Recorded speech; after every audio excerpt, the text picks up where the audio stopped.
சரி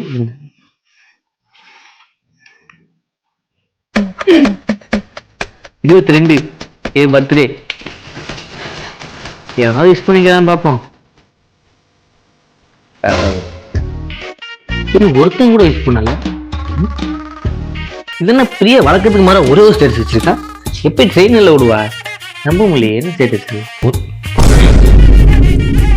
இன்னும் ஒரு ஸ்டேட்டஸ் பார்த்தா உன்னோட இவ்வளவு ஸ்டேட்டஸ் வருது. பொம்பளை பிள்ளைக்கு இவ்வளவு லைக்கா.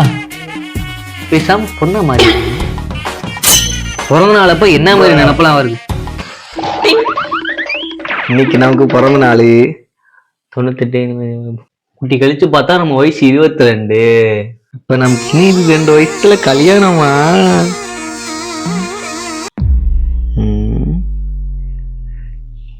அடச்சீன பண்ற முகரைய பாரு. 22 வயசா இருக்கு முகரைய. தினமும் மூஞ்சிய கண்ணாடியில பாக்குறல தெரிய வேணா. கல்யாணம் ஆச்சுனா கல்யாணம் ஆச்சு ஆள பாரு.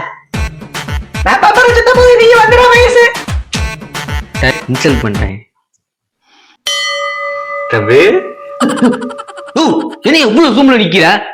என்னடா வயசு ஏறலன்னு சொல்லிக்கிட்டு அவ்வளவு கஷ்டப்பட்டு இருக்கான். சின்ன சின்ன பிள்ளைங்கலாம் வயசுக்கு வரணும்னு ஆசைப்படுறாங்க. ஐயோ உனக்கு தெரியுமா என் மூஞ்ச பாரு 22 வயசு ஆன மாதிரியே தெரியுது. அதுவும் இந்த மூஞ்சிக்கு 22 வருஷத்துல கல்யாணம் வேற. என்னையா பண்ணுது? சரி தம்பி ஃபீல் பண்ணிட்டு அண்ணனுக்கு மணியாச்சு. ஒரு வேலை முக்கியமான வேலை ஒன்று போயிட்டு வந்துடுறேன். அப்படின்னு முக்கியமான வேலை எங்க போற? அது ஒண்ணும் இல்லப்பா, எழுத்த விட்டு மாலாக்காம என்னை டயர் ஓட்ட கூப்பிட்டான். அதுக்குதான் இப்ப கிளம்பிட்டு இருக்கேன். என்னப்பா அப்படி பாக்குற? இந்த பிரபஞ்சத்துல உங்க மத்தியில இந்த உசுரை காப்பாத்துறது ரொம்ப சிரமம்.